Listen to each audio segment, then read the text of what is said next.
Bonjour à toutes et à tous. Le staff technique de Coton FC s'est entretenu dans la soirée du mardi 21 juin 2022 avec l'équipe de reportage des matchs du championnat national de Zao TV. Une rencontre d'échange et de partage en guise de remerciement pour le travail effectué par les reporters sportifs au cours du championnat. Je vous invite à suivre le reportage de cette soirée. Mardi 21 juin 2022. L'entraîneur de Coton Football Club, accompagné de son préparateur physique, viennent partager un moment de convivialité avec l'équipe de couverture de la Super Ligue professionnelle de football saison 2021-2022, mise en place par Zao TV. Séduit, il confie avoir beaucoup gagné avec le travail abattu. On vous remercie encore.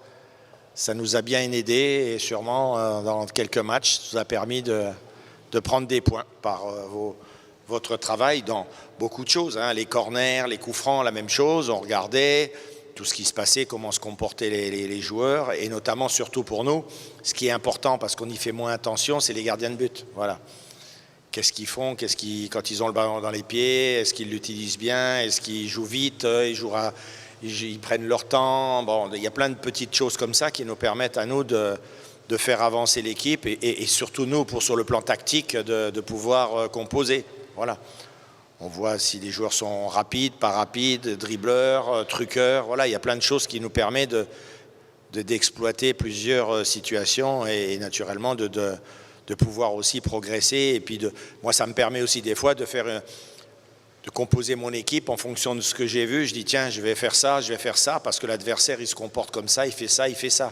Ce qui nous importe, c'est d'avoir des informations sur des adversaires qu'on ne peut pas des fois aller voir, même si j'envoie on a un recruteur observateur qui va faire des fois des observations. Donc moi, je lis ce qui me marque, ce qui m'a écrit, et après je passe à la vidéo avec vous et je regarde si ça correspond ou si moi je vois d'autres choses. Voilà. Si on veut bien faire son boulot, on est obligé de passer par là. Cette démarche du staff de Coton Football Club réjouit Larios Adiagbeno, chef de l'équipe de reportage. Merci pour ces moments que vous avez décidé de nous accorder, ce partage. J'avoue que j'ai été surpris quand Alexis m'a donné l'information que le coach Victor souhaiterait rencontrer l'équipe de reportage des matchs du championnat mise en place par le fondé Clément Chignon. Ça m'a vraiment surpris parce que depuis 3 ans ou depuis 3 saisons, nous essayons de faire le même boulot, mais au niveau de la fédération, même au niveau de nos amis qui sont à la tête des clubs qui participent à nos championnats ici, personne n'a eu cette initiative à notre endroit. Cette soirée a pris fin par une visite guidée des locaux de Zao TV. La régie, on fait un tout. Ah oui, tu surveilles ici seulement, tu regardes ce qui se passe. Non, tu regardes ce qui se passe à côté. C'est ici la vraie aviation. Oui, je veux dire, c'est toi qui, comment je pourrais dire, C'est moi la qui donne le top, voilà, oui. qui donne le top, le temps et ainsi de suite. Exactement, Voilà. exactement. Et c'est ici la réalisation, c'est ici on fait le montage, c'est aussi ici on fait aussi la diffusion. Le Centre des œuvres universitaires et sociales d'Abomey-Calavi, COUS AC, a lancé dans l'après-midi du mardi 21 juin 2022 au stade municipal de Sakété la 2e édition du championnat pluridisciplinaire. La compétition va se dérouler en football, basketball et handball sur les 14 campus sous tutelle du COUS AC. Le reportage est signé Setonde Larios Adiagbeno.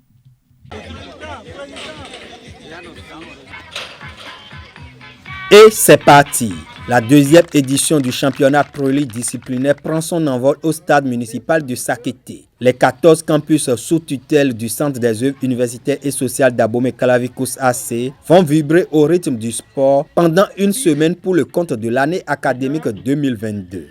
Nous avons commencé l'aventure l'année dernière avec le football et le basketball masculin.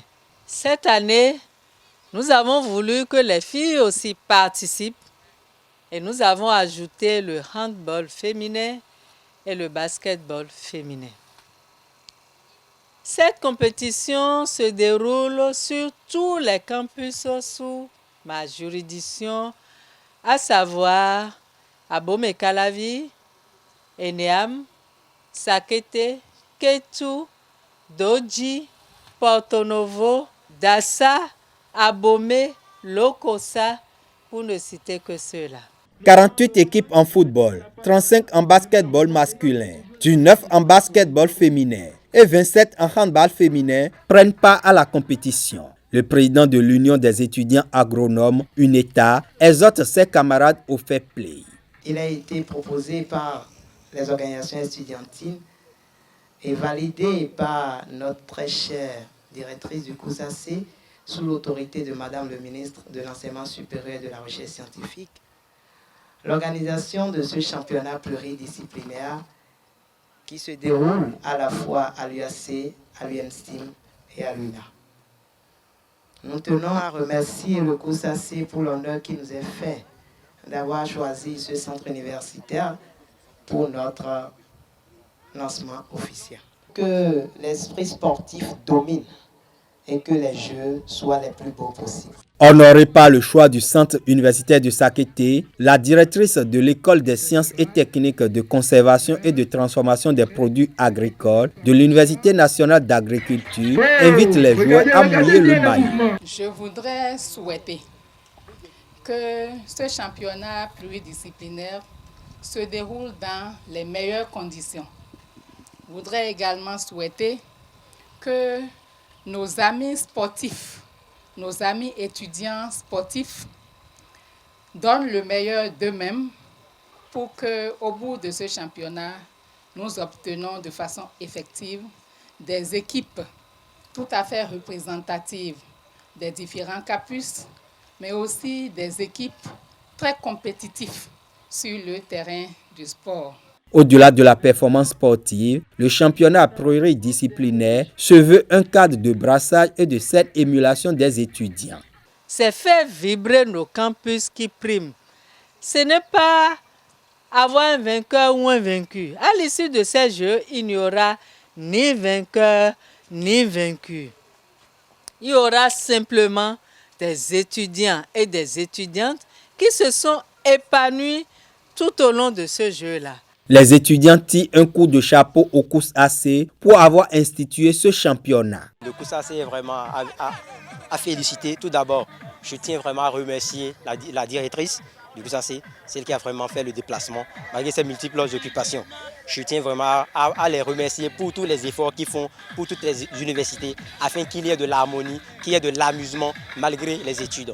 Grâce à ce tournoi, on peut profiter, sélectionner des gens qui pourront jouer et amener l'équipe béninoise en haut. Donc je les remercie beaucoup pour avoir organisé ce tournoi et de faire ainsi pour les autres disciplines et de faire régulièrement. L'équipe A de l'USTCTPA a battu l'équipe B 3-0 en ouverture. À l'issue de la compétition, les vainqueurs vont représenter leur centre universitaire aux Jeux Intercampus 2022.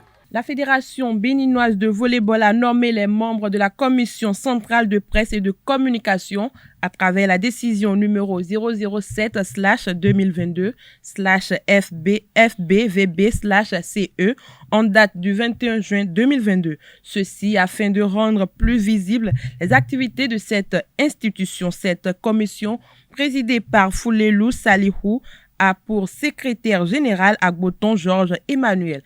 Les autres membres se composent comme suit: Adam Bachira, Abdul Fatahi Soni, Albert Ogoudeji, Chabi Darius et Adankpo Blaise. Autre information, les sélectionneurs des équipes nationales U18 et U20 de handball du Bénin, Léonce Lenta et Aimé Sebios, sont invités par la Confédération africaine de handball, ceci pour prendre part à la formation des entraîneurs de handball pour l'obtention de la licence C IHF en Égypte du 15 au 21 juillet 2022. Pour ces deux techniciens béninois, il s'agira d'aller décrocher le sésame licence C pouvant leur permettre de continuer leur aventure dans le domaine. Pour rappel, du 10 au 18 novembre 2019, le manager général de Flowers Handball Club de Cotonou et entraîneur de la sélection masculine U20 de handball du Bénin, Aimé Sebio, a pris part au Caire au stage de perfectionnement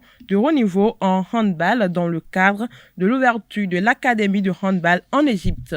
Dans une lettre datée du 21 juin 2021, adressée au président de la Fédération béninoise de football Mathurin Deschacus, le président de la Fédération internationale de football association, Gianni Infantino, félicite et remercie la Fédération béninoise de football et Coton FC champion du Bénin saison 2021-2022. Au nom de toute la communauté de football, je saisis également cette occasion pour vous remercier, vous et votre fédération, pour votre contribution au développement et à la postérité du football au Bénin, dans votre région et en Afrique. Pour finir, Sadio Mané est désormais un joueur de Bayern Munich. L'attaquant sénégalais s'est engagé pour 3 ans, soit jusqu'en 2025, avec le club allemand. Le club allemand a officialisé la signature de l'international sénégalais ce mercredi 22 juin 2022. À 30 ans, Mané qui quitte le Liverpool aura coûté aux Allemands environ 40 millions d'euros. Après 6 ans passés sur les bords de la Mersey, l'ancien joueur de Southampton quitte le Red de Liverpool à 1 an de la fin de son contrat. Le joueur a effectué sa visite médicale préalable à la signature de son contrat le mardi 21 juin 2022 où il a atterri à Bavière. En 6 années à Liverpool, Sadio Mané a formé un duo infernal avec Mohamed Salah, grand artisan du titre en Ligue des Champions 2019 et en Premier League 2020. Le Sénégalais a joué 269 matchs sous le maillot des Reds pour 120 buts marqués. C'est tout pour ce numéro de la page des sports. Merci pour votre attention et à très bientôt.